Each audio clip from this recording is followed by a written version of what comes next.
Hey everybody, it's me Andrew down here in my shop.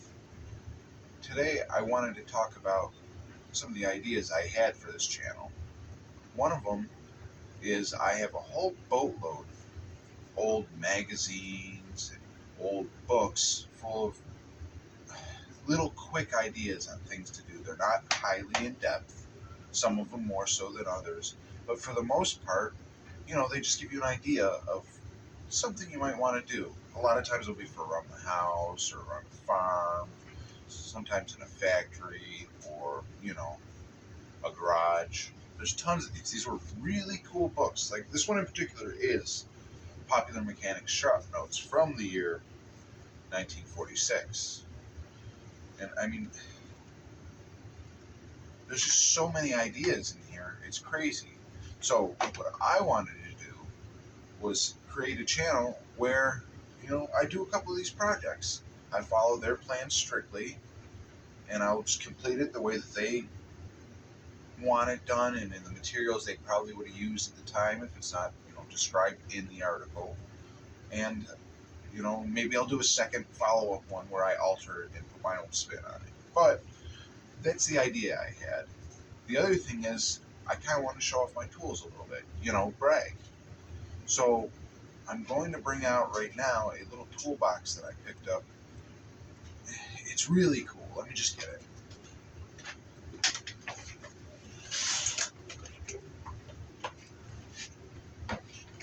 Is it in the shot? Here. You know what? I'm going to try something else here. The old Durham boxes, Oh, yeah. All right. So, what is it? Oh, it's just a suitcase, right? No, not at all. Let's just open it up and you can see. It's beat up. I haven't even really cleaned it, but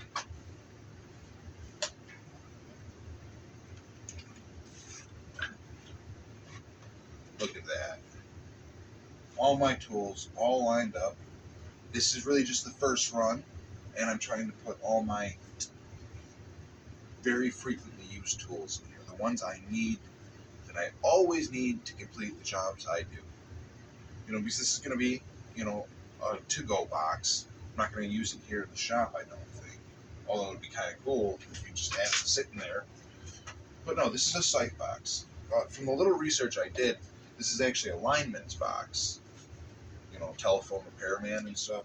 I don't know anything beyond that. This particular model is, what is that? C.H. Ellis, I believe. Yeah, C.H. Ellis made this. They made another cool thing. It's a little bit older. Let me go get it and show you.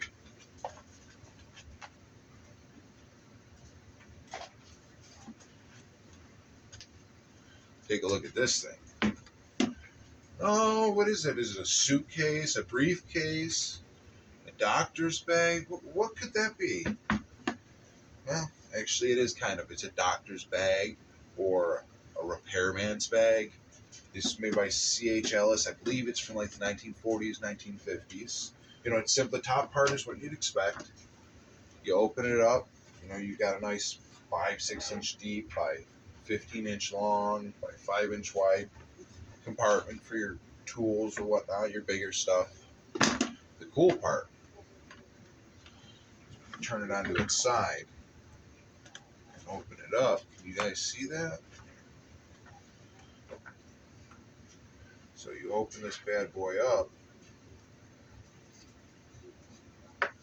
and you got 3 tool trays. 1, 2, and 3. I believe if this was a doctor's case, these would be like instrument cases and maybe small amounts of medication. These are just a plastic, kind of a thin one, with some kind of cheap little hinges and a little D-ring there. And they're subdivided. Each one's a little. Can you see that? Each one's a little bit different. Maybe it's better to see from the bottom. They're just blow molded, I think. And here's another one with a long slot set up for smaller ones. And then here's just some bigger things. This would probably be good for certain tools and stuff like that. Or all hardware, I guess. Now, I saw one of these set up for a typewriter repairman once. That's how I knew. Now, the one I saw was a little bit older because it didn't have plastic ones like this. I actually picked these up separately. They're a lot older. They're made out of tin and they're soldered, but they're the same thing for a little bit of an older briefcase. These are really pretty, I think. You know, so we got the nice old patinted tin, simple, a brass ring to pull it out of the briefcase, continuous hinge. It's actually part of the box. You know, I don't know too much about these kind of hinges, but you know, it was made. It wasn't a separate thing added on. It's made right into the box, and then all these little compartments. Just think of the possibilities, you know. Got, you know, you see it. Just a lot of beautiful handwork done on these. I only got 2. You know, they should have 3. Sorry, I'm not even in the shot, right? But anyway, enough about all this. I'm going to put this away.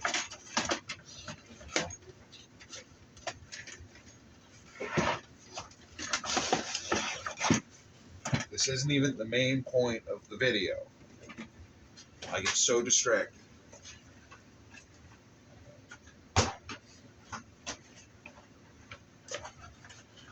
These can go over here for now. All right.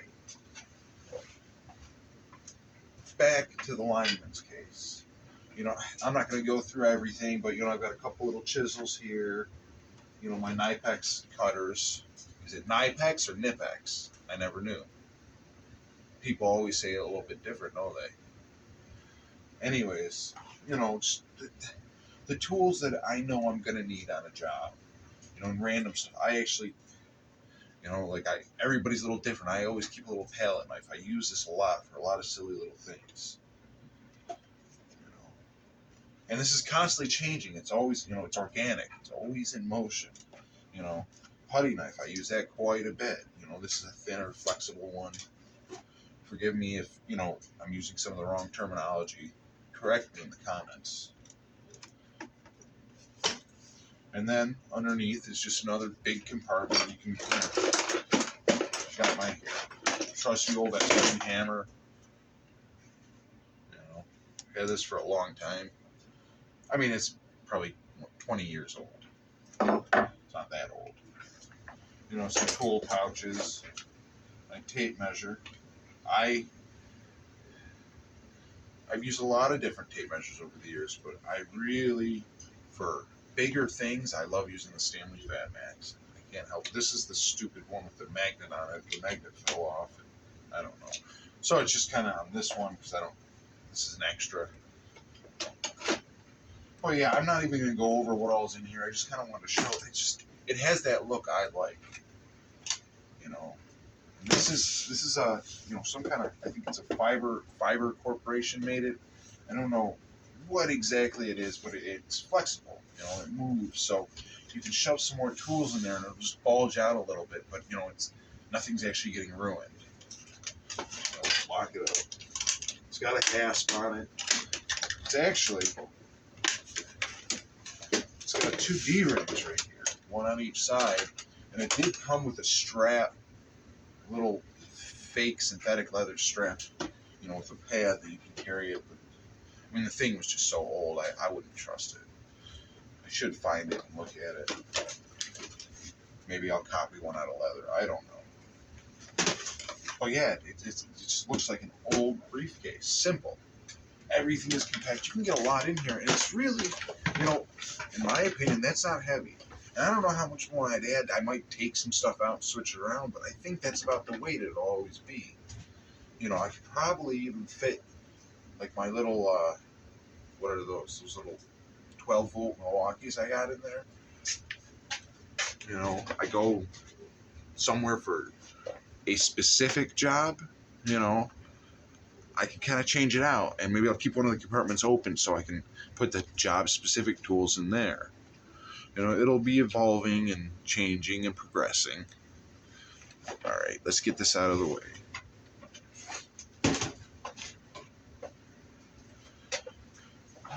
Close the open. You want to see what's in here? I don't know if you're like me or not, but I kind of want to show you what's in here. All of these. This is boring, and you guys are going to hate me for it because this is just... what size would this be? Probably number 8, flathead, zinc-plated wood screws. Slotted. Everybody hates slotted but me. Trust me, I've been through some battles with them, but I just like the look. And I'm sure you guys will comment about how crazy I am. That's fine. But yeah, that's all this is, you know, a bunch of different sizes of this zinc slotted flathead screws that I picked up at yard sales and flea markets along. They're organized, and I've got close to a complete collection. Then I have some overflow. Big old number 14 round head 4-inch blued wood screws, slotted once again. Man, those are some cool looking screws though. Love the way the heads look. And let me tell you what, if you know how to drive these, they aren't that bad. Yeah, you still run into the occasional problem, but you know, it's all, you just gotta know how to do it right. Sometimes I'll even do it with a drill with halfway decent results. But on something, you know, I don't use them all the time. I use them for the project that I feel they're appropriate on, which is usually something that has more of a vintage look. You know, an old-timey look. You know, up here is a smaller version. This is number 4 through number 6, you know. Tiny little, you know, number 4 by 1.25 or number 6 by 1.25. Slotted, zinc-plated wood screw. You know, you see these on a lot of projects from the 1960s, 1970s, and 1980s even.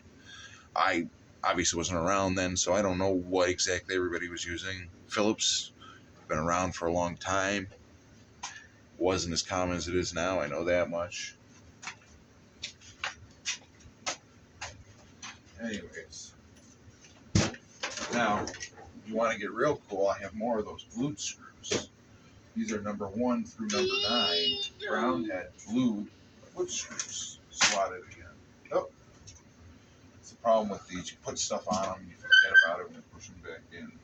So I've got everything from a, it's number 2. What we got here? It's a 1/2 inch by 2.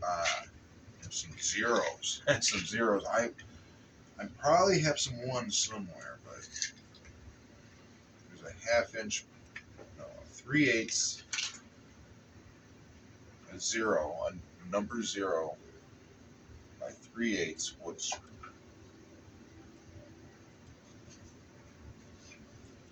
And then the biggest one in this 4 would be number 8, round head blued slotted wood screw.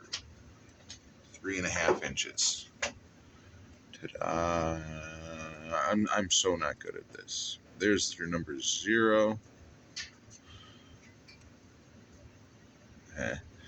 This is kind of worthless, but you know, there's your number 8. Hopefully I'll learn to cut all this out and edit stuff. I don't know anything right now. This is just a test run that nobody will ever see, hopefully. Put those away later. You don't need to watch me put those away. I can't remember what else I wanted to talk about. Maybe I'll show you some of the things I like to do. Or I do a little model, a scale model of what I'm going to build sometimes. This is the workbench of my dreams, I guess. It's actually got a emirate turtleback vise on it, which is what I want. I haven't decided how I want to mount it. And I think this was a copy of a Sheldon quick vise that I have. So the vices I have another cheap wood vise. You know, it's bigger but cheap. Yeah, I made it so it moved, and it'll actually... you know, I went way too far on this. There's no reason to do that, but it was kind of fun. That's why I did it. Let's see what I got here. can see it better if I set it